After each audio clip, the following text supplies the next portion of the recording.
I would label this as a sweet and cozy monster romance. There's some monster romance that I think get really spicy, get really dark, and maybe have like a paranormal aspect to it. This one didn't. It's basically monsters living alongside humans. And for me, this is like if Luke in Gilmore Girls was an orc, in my opinion.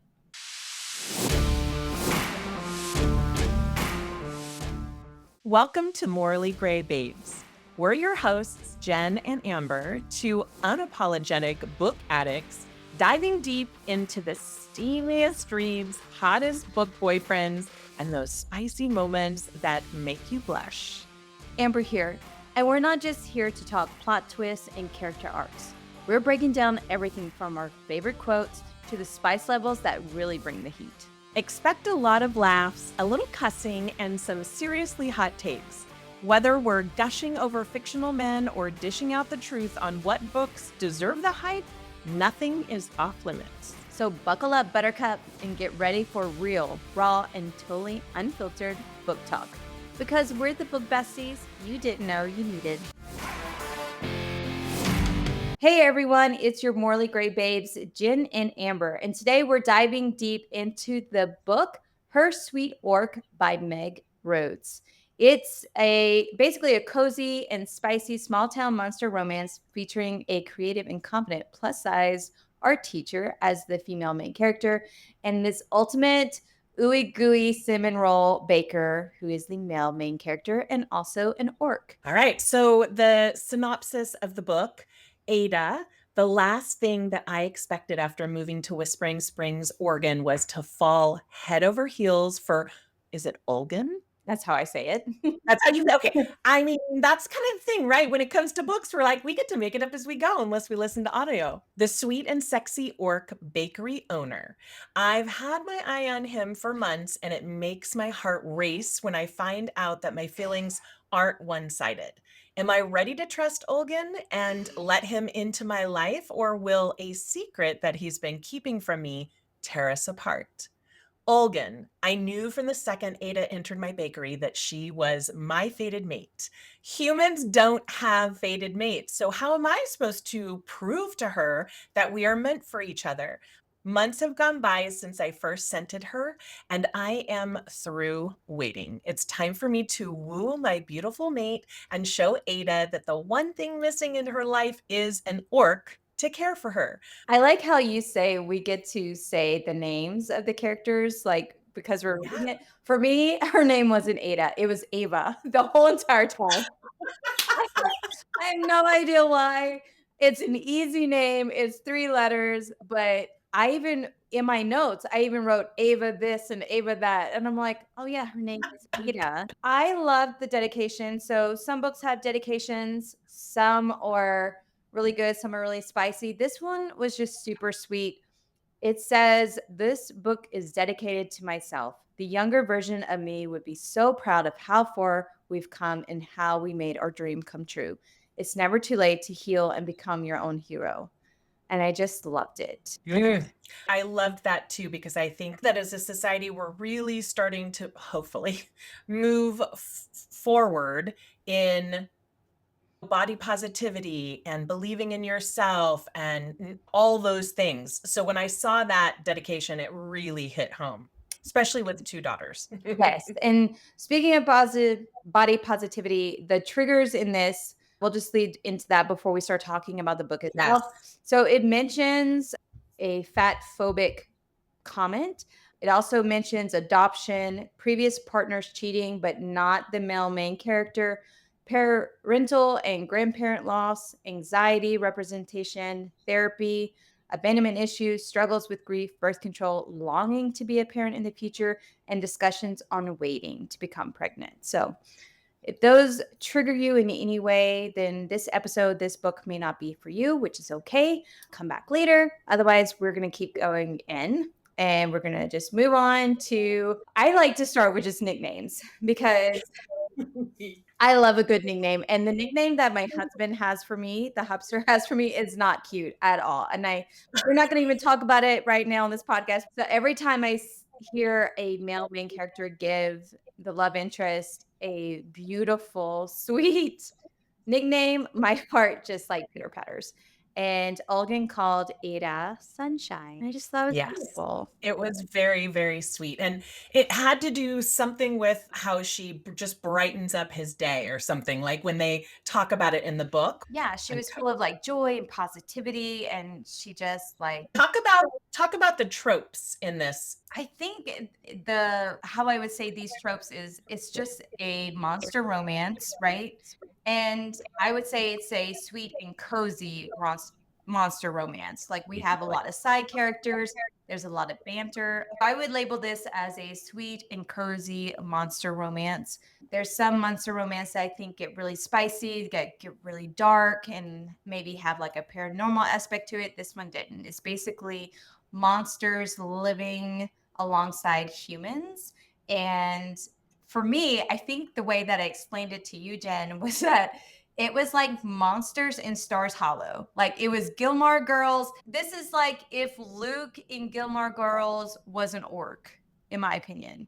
Yes, that is actually a good analogy. If you want to dip your toe into monster romance, this is a great book. Because I This is my first monster romance, FYI, and it was just really cute. It's like a little romantic book and they have a little bit of spice, but I think it's the humor and the main female character really, like, in her I don't remember exactly how she said it, but she's in her loving herself phase, or she's working toward loving herself. so with that, do you want to just talk about our tidbits first, or you want to dive into quotes? Which one do you feel? So I'm open to either. Okay.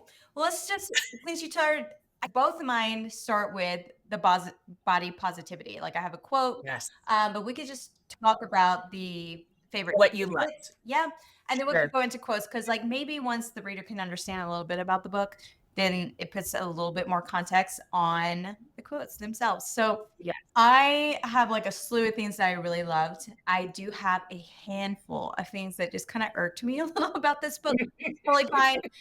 I mean, that's the book, right? You're not gonna Right. just love every single thing. I mean, it's very rare because it may not go the way that you want it to go, or it may not dive deeper into certain things that you want it to do. So anyway, I love the body positivity throughout this book and how the female main character, as well as the slew of side characters, were curvaceous women.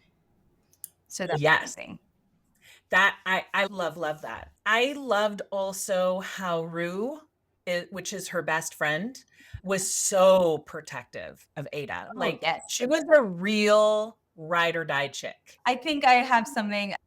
Yep, I said that I love the side characters, the best friend Rue, Olgan's best friend Theo. I love the group of girlfriends who met for weekly dinners and the potential love interest you can see starting to form between some of the girlfriends and then some of the side characters in town, like Sebastian and Rue and Theo, possibly. Like you could just kind of see how the author could take this series because this is book one in a series, and the other books in the series, as of the day that we're recording this, are not released.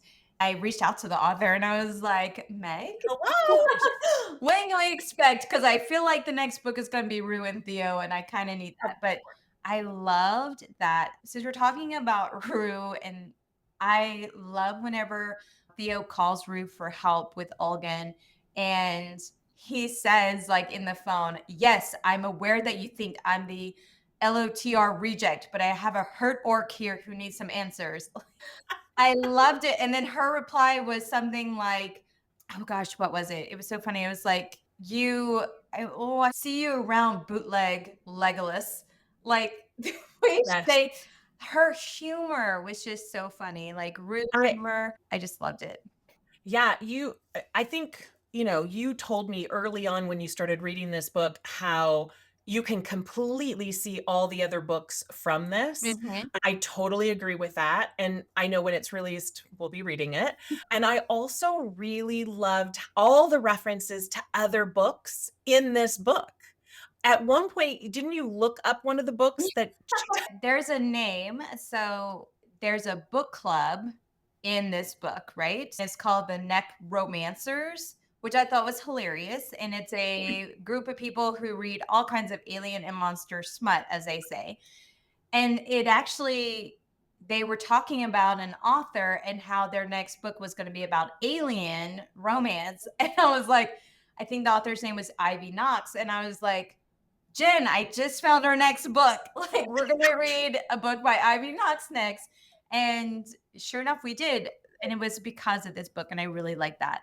Like, I've never read a book where they were talking about real life books in the book. Like, I thought that was very clever and intriguing and interesting. I also really loved, and I think this is typical for an orc or in the Megaverse type books.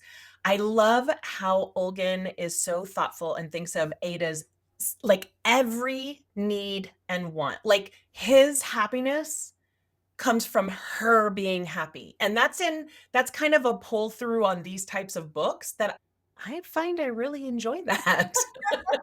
Yes. Yeah. The pining that Elgin had for Ava was swoon worthy. And Yes. I appreciate the fact that when he made a certain cake for her, because he's a baker, right? He used flavors which reminded him of her scents. Because in this book, fated mates have a scent, right? Certain books have that. And that was one of the things is that she reminded him of like calming lavender and a vibrant lemon scent. So whenever he bakes a cake for her, he uses those flavors and it's just like, oh, my heart. Like it was just so loving. I really love that. Another thing that they do in only a handful of books that I've read so far, mainly because like back in the day we didn't have cell phones, right? Aging ourselves. But when they put text messages between the main characters and side characters, I just love it for some odd reason. No, I love it. And that's one of the quotes that I wrote down because it hit me hard. I feel like we as women need to be better supporting friends of other women. In one of the scenes, Rue is texting Ada, and Ada was very nervous. Mm, I'm not trying to give away a bunch of stuff, yeah. but she was very nervous. And there was a text that came from Rue to Ada in that text within the book, which again, I love. And she says, have fun today and relax. You are a freaking badass, and anyone would be lucky to be in your presence. You are also a goddess, and don't you forget it. Love you. And I was like, damn, I need to be a better friend. That's Yes. amazing. And so one of the things that Meg writes in the book is coming from like Ava's like perspective. She says female friendships tend to get overlooked, but there is such magic in finding a group of weirdos who love and accept each other's unique brand of weirdness. And I highlighted that to read because I was like, it's so true. Having a group of women friendships is so crucial. And to find one, to find two, right? It's just, I think it's so warranted, especially as Yeah. you get older. I feel like as you get older, like you hit your 30s, you know, you hit your 40s, other priorities start shifting, friendships start straining. Maybe I have moved all over the globe, it feels like, and it put a lot of strain on my friendships. And then you start, maybe you have kids, maybe you have different jobs or what have you, like all that could strain. But to have like one or two like solid girlfriends, like dude, there's magic there. And like our friendship, right, our friendship's only gotten stronger since we started reading books together. But I just think it's a magical. So Yeah, and that was one of the first things that I sent to you in Voxer was OMG. I'm going to be repeating it every so often to send it to you. I like it. Send that text to me all the time. I need it Ugh, all the time. The yeah. first quote that I put, I think was in the very first page. It's Ava, and she's, Is this going to be the one I think it is? I don't know, I don't, maybe, but it says she's talking to herself, right? She's standing in front of, I'll just read it. And it Yes. says what she's doing. So she says, standing in front of the full length mirror, confidence and self love are evident in the reflection. It took a lot of healing to stop speaking negatively about myself and learn to appreciate my larger curved body, to see the beauty in the soft stomach, strength in the thicker thighs, and a healthy appreciation for my fabulous ass. The woman staring back at me is deserving of respect and love, not only from others, but also from herself.